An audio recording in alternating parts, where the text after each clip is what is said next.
Hello, everyone. Welcome to our 8 o'clock show.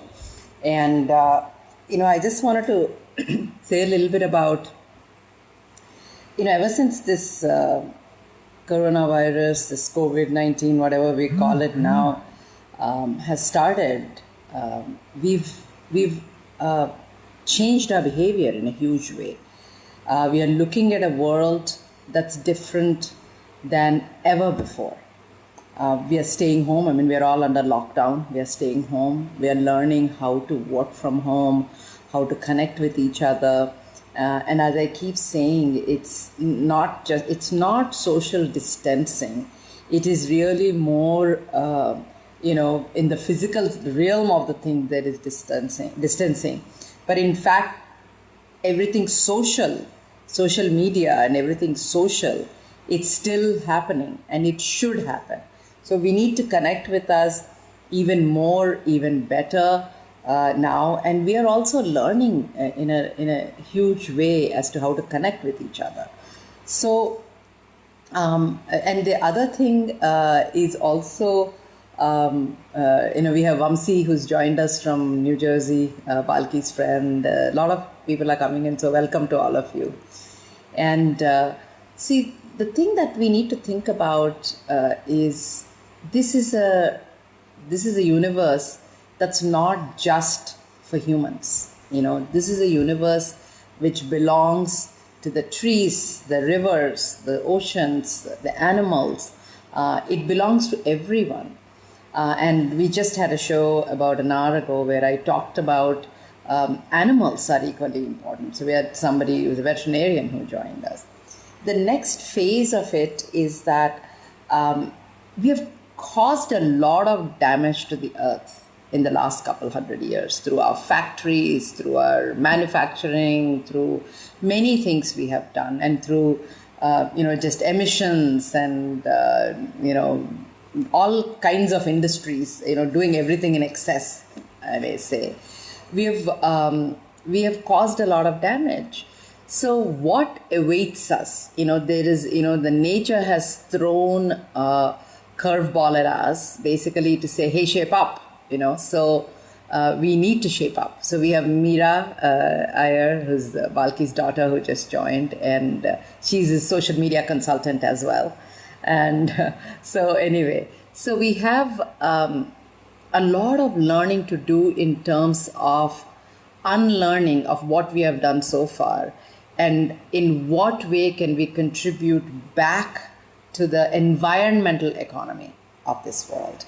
To share with us his views, to have a discussion about it, I've invited Dr. Balki Iyer, who's had many avatars. He studied mechanical engineering in bits, and then he has done his master's in engineering in Binghamton University, did an MBA at Stern School, and he has an honorary doctorate from Binghamton University as well. But he has done many interesting things, all in the area of energy and utilities, industry management in that area.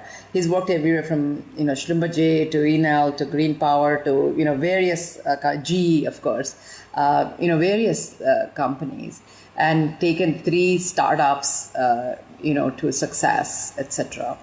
And he's going to join us today to share with us what's happening in the area of environment in this world, and what can we do and what do we need to do moving forward. So if you give me a minute, I'll have him join us. Environmental health as well as inclusive health. We'll talk about both of them. So, hi, Balki. Hi everybody. Like all my male friends that I'm noticing, people have stopped shaving because, we had a meeting the other day. Lots of our friends joined, and literally 3/4 of the men were sporting beards, and they were all saying it's too much work to shave every day. You don't have to go out to office or anything. So, well, I'm doing it to protect the environment. I think it's a low carbon way of living. Yeah, right. that little bit of handwork we do yesterday saving a lot of electricity. It takes a lot of machinery to make those razors, Right, yeah. So, Balki, it's really great to have you. You are in the eye of the storm in some ways. You're in New Jersey, pretty much right next to New York, which is one of the highest incidents of COVID right now. And I was chatting with Balki last couple of days. His mother is in a home that's a little far away from him, and so he's shuttling. He's trying not to get out, but still you have to take care of your parents, you have to take care of your kids, various things. So there is that side of it. But I thought it'll be great if you can give us a little bit of, today we're going to talk about environment, energy. What has this done for us that creates an opportunity for us to really take care of our environment in a big way? Tell us, first of all, let's establish the baseline in terms of, there's been a lot of studies by IPCC. I mean, there are, on one hand, we have people say global warming doesn't exist, it doesn't happen. On the other hand, like the Intergovernmental Panel on Climate Change, they have given statistics on by 2030, by 2040, these are the kinds of things that are going to be happening. So let's start on the baseline. Tell us where we are in terms of global warming. How close are we, or as some people say, we don't need to worry about it? Yeah, well, first, Lakshmi, thank you for doing this. I think you're literally bringing a lot of not only information and knowledge and experts. I mean, I don't just claim to be that myself, but I think I've been watching all the stuff that you've been doing, some incredible line of speakers that you've been bringing. So I want to first say that, I read something recently that said that do all the good you can, in all ways you can, all places you can, for all the people you can, for you will never pass this way again.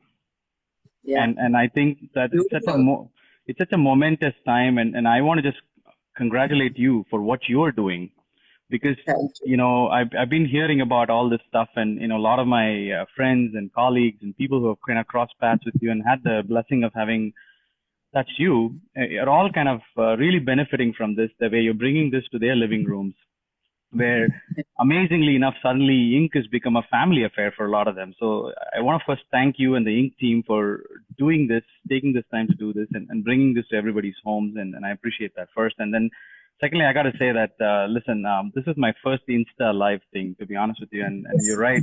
I had to take a lot of coaching from my 13-year-old. Clearly, we're not that great learners, as when we talk to our kids, obviously we're not that smart.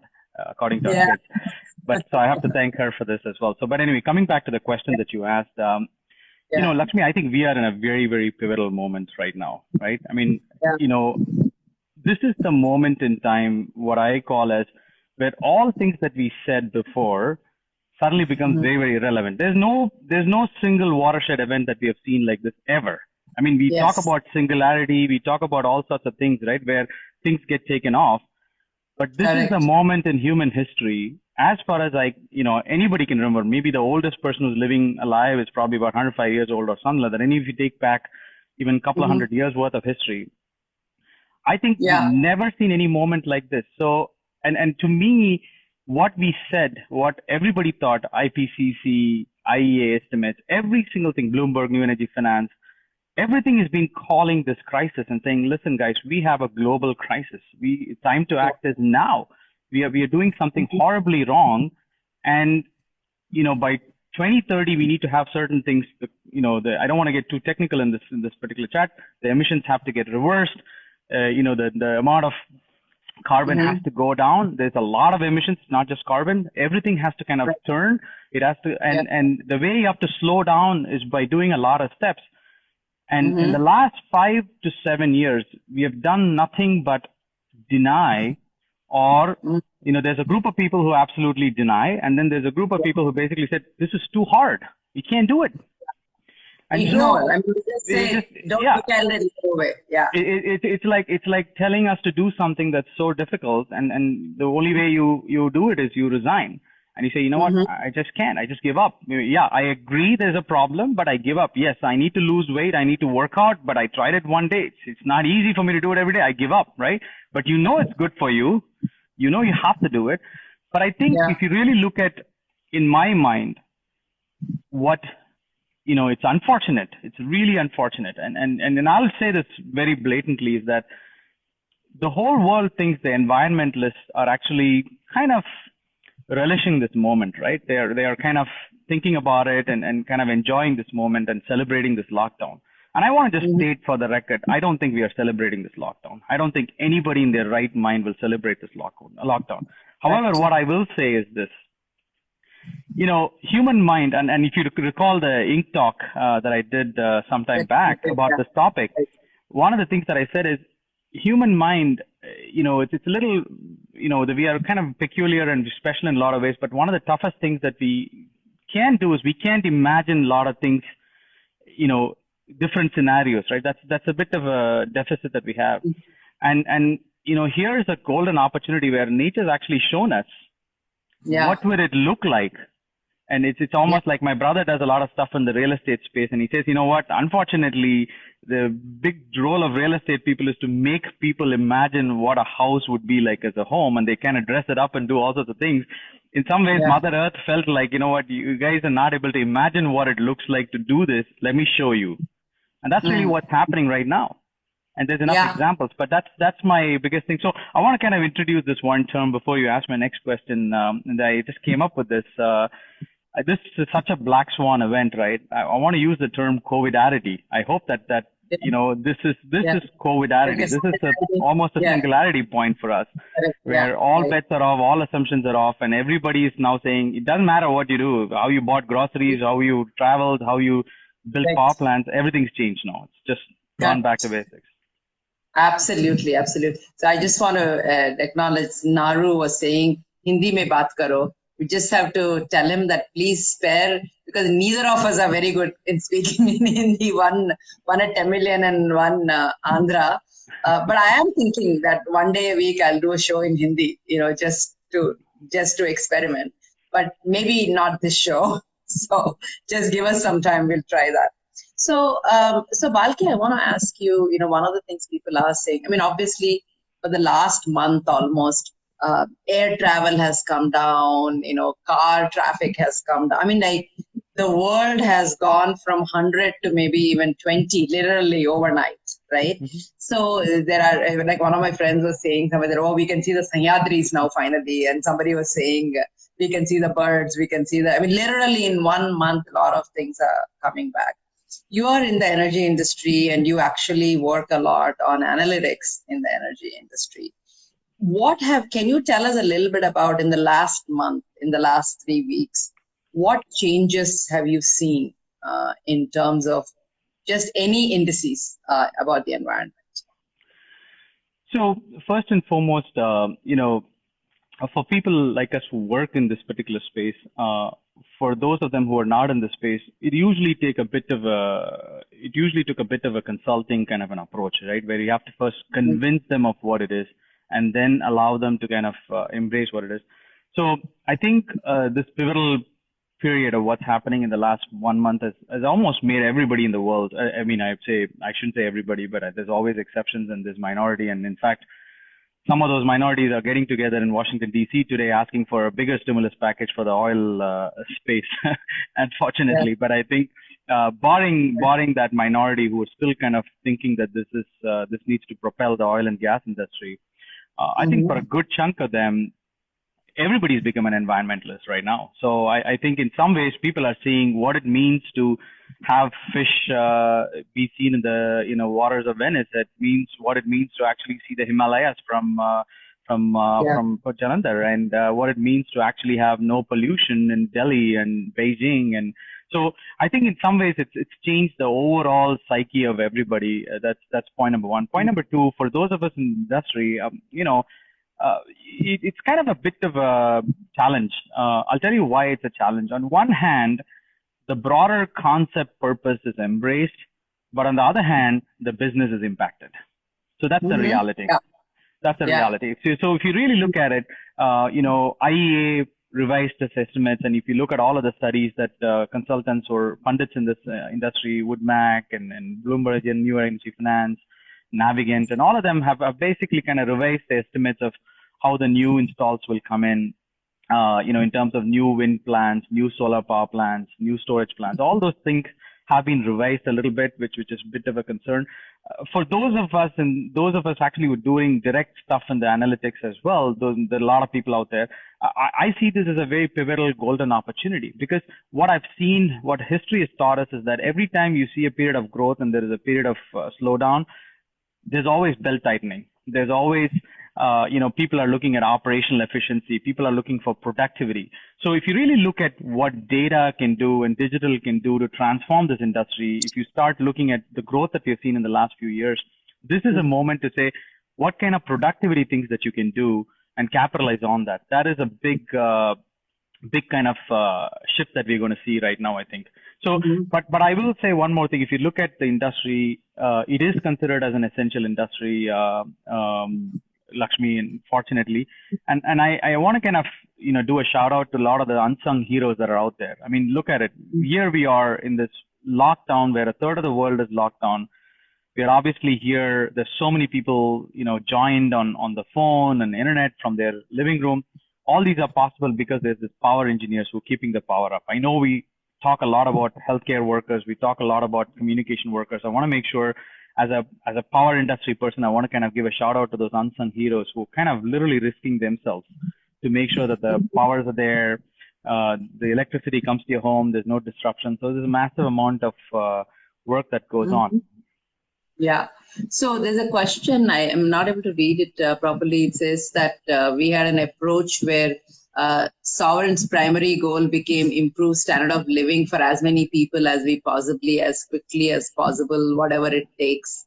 So, I guess I don't follow the question very well, what the question is. But anyway, but the point, I think a summary of that is, you talked about economy slowing down. So the energy industry is a huge industry, right? There's everything from wind to solar to all these kinds of things. So when it slows down, is it going to cause a lot of the problem? Setback in the energy industry? What's going to, are people going to say, hey, I actually want to move to solar in a quicker way? What do you think is going to happen overall for the industry? Because it's a huge capital intensive industry, right? There's a lot of money needs to be spent to actually build this. It's not doing software in a garage kind of an industry. Yeah. No, it's a great question. The important thing is, as I said, this is the COVID-arity moment, right? Where any predictions are wrong, right? We'll only know which are the scenarios that's going to come in. But I do think, what I do believe is that there will be a lot of investments that are going into renewable. I mean, look at the oil prices. Since January 1, even before coronavirus, it started plummeting a lot. The oil has come down, if you really look at it till date, more than 2/3. Gas has come down by about 1/4. So that's a massive drop. And even before in 2019, if you look at renewable investments, they were on par, if not better, in terms of IRRs compared to anything else that you would invest. Now, with all these oil prices coming down, it's actually making renewables even more desirable. So what I do know will happen is that they will be, especially in some of the advanced markets like United States, Western Europe, and several other countries around the world, there will be a bit of electricity demand that will come down. So what that will do is there's something called as a reserve margin that utilities have, which is basically the amount of excess capacity that they have, right? And that'll widen a little bit. However, this is where I think the opportunities for beneficial electrification can come in. What I mean by that is, look at everything inside your house. The amount of beneficial things that you used oil to heat the home suddenly will start using electricity to heat the home. Things that you use diesel and petrol to power your cars will start using electricity. So when that happens, naturally the reserve margins will start shrinking again. And only thing that you have to do to get out of that, well, that's a great thing. It's why it's called beneficial electrification, not just electrification. So it's a good for the environment. It's great for stuff.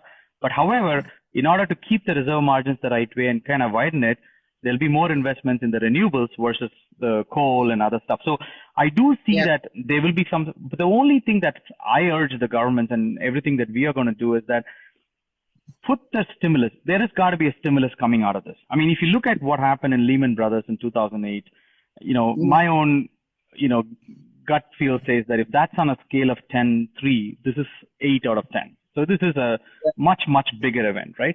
Now, that created billions and billions of dollars of stimulus around the world. There was not any country that's an important country that didn't have a stimulus package. So this is going to have massive stimulus. Already, US passed a $2 trillion stimulus. There's going to be more coming out, a lot of these things. The thing that everybody here has to urge the governments is make sure that those stimulus is going for the right type of investments versus the wrong type of investments. You mean it's a renewables versus oil or something like that? Or electric vehicles. When you look at transportation, don't just put it on internal combustion. When you look at home appliances, make sure those are smart, those are energy efficient. If you give anything, make sure. And I want to relate to some of the questions that was asked either by Murugesh or someone. I think I see it as, we always did this. The neo-capitalism has been kind of the Adam Smith's invisible hand. If you do something very selfishly, it'll kind of help everybody, right? And I'm telling you, that's getting questioned right now. It's getting questioned because the value of community thinking over kind of the myth of a very selfish individual thinking is really coming into play. And that's got to drive our investments, in my opinion. I think it's the other way around. It's going to backfire, actually, because the youth thinks very differently. Information spreads much fast. So if you do something at the cost of everybody else, it's going to backfire on you. We have only 10 minutes, so I want to make sure I bring out two quick questions. One is, the other aspect of this is, other thing what you do also is in the area of special education. So we are talking about renewables, we are talking about the importance in renewables, etc. And if you go totally the other way and look at education, a lot of it is moving to e-learning. Universities have already started doing classes on e-learning. Schools have started doing classes on e-learning. But you and Svetlana, you own a social institution that caters to differently able children, especially children with autism, to teach them. And that requires physical environment, in terms of it was important for you to bring the children, get them all together and do different exercises, etc. So tell me a little bit about how is it even possible to do the same thing you're doing to education, to special education? Can you teach children with autism using, video platforms and things like that? Yeah, so the quick answer to that is yes, Lakshmi. And I think the longer answer is that I don't think we have a choice. I think we live in a new world. Which mother or father in their right mind will put their kid who's with autism at risk in this new environment? So I got to say that, Svetlana and her entire team at Stepping Stones have been doing an incredible job, really rethinking and innovating and saying, okay, now, instead of giving therapy directly to the kids, now the challenge is how do we utilize technologies to start providing therapy to the kids now through another adult. So you're literally transforming that stuff. So it's a very challenging thing, and I say kudos to them for doing an amazing job. It's not an easy thing, as you can imagine. It's something that we're very passionate about, our whole family. So, and I remember reading a book many years back. It said Decline of the West and the Rise of the East, and there's a lot of things that came out in that book. But one of the things that I loved about that book is it said, the thing that sustains any economy is, or any success is basically two factors, right? The author boils it down to two factors. One is innovation, and second is he kind of calls it the Protestant work ethic, right? So, but you can call it work ethic or whatever it is, but it's like the killer work ethic. But I think the point is, this is a moment where everybody has to go through that innovation. It doesn't matter which industry you are in. If you get innovation stagnation, and even in the space of special education for kids with autism, we have to go through that innovation. We have to rediscover ourselves.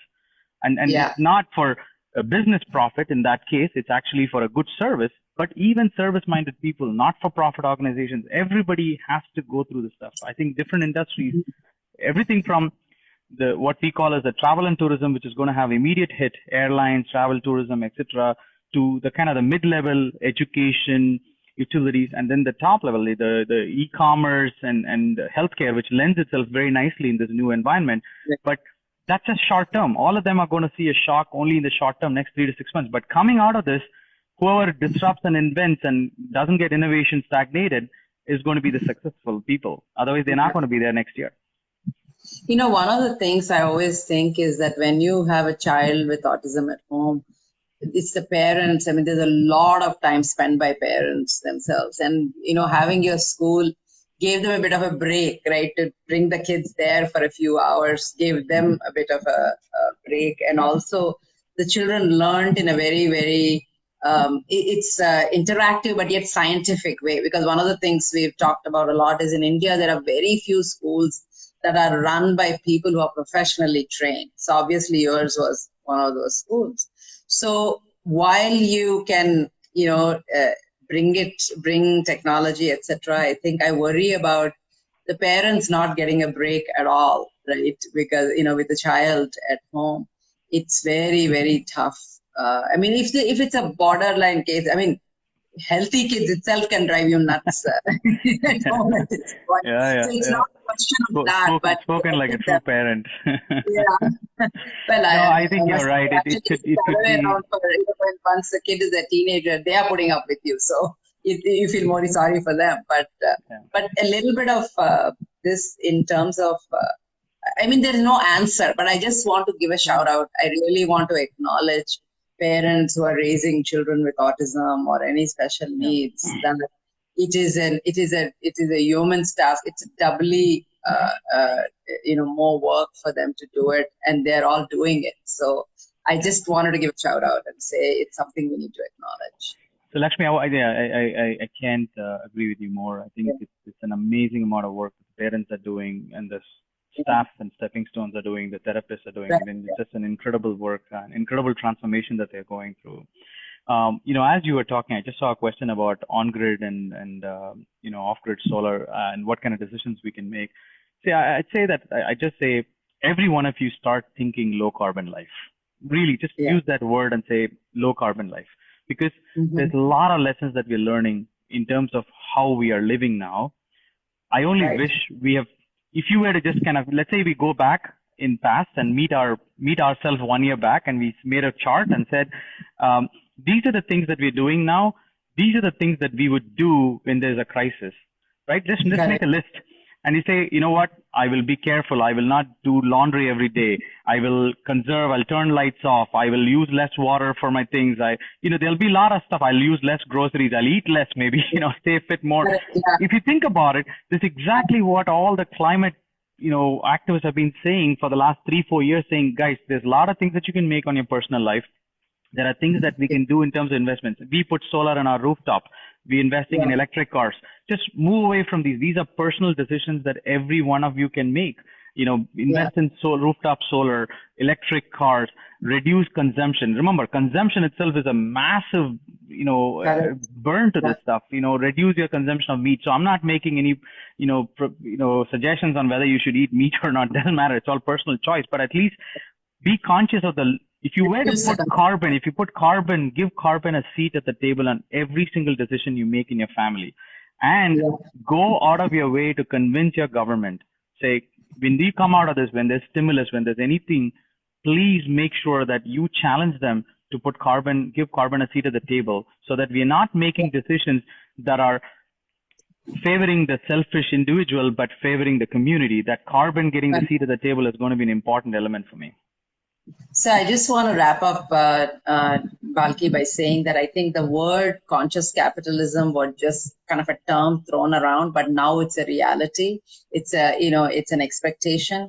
And I also want to end, we had, a question from Bono Penny, who was saying she looks forward to 8 p.m. every day that, do we have a shortened memory, and are we going to forget all this when all this is over? So I just want to wrap up by saying that this is such a profound impact on each of us that I hope we will never forget, because it's shown, the nature has shown us, if we forget, it has a way of reminding us in even more an impactful way. So I hope, as you're saying, Balki, that we rethink of everything we do from ground up. And I have definitely decided after this that I don't need to travel as much as I do. And I don't even need to go to work every day. I need to bring down my carbon footprint at least by half. This has been a huge lesson. Yeah, exactly. So thank you so much for joining us, both for conversations about around energy as well as special education. So thank you so much, I want to Balki. just Okay. kind of close by saying that I just read something recently which I want to share with everybody, and I want to close this out. First, thank you, Lakshmi, and it goes like this: it says, in a rush to return to normal, which we all going to, right? Use this time to consider which parts of normal are worth rushing back to. Oh, Really, beautiful, just please beautiful. think about Really, that. beautiful. Yeah, really great. Thank you. Thank you so Thank you. much. Thanks everybody for tuning in. Thank you. Thanks. So thanks everybody, and please follow Lakshmi Praturi, Balki Iyer, and also Ink Talks. And we'll see you again tomorrow at 7 p.m. Thank you. Bye bye.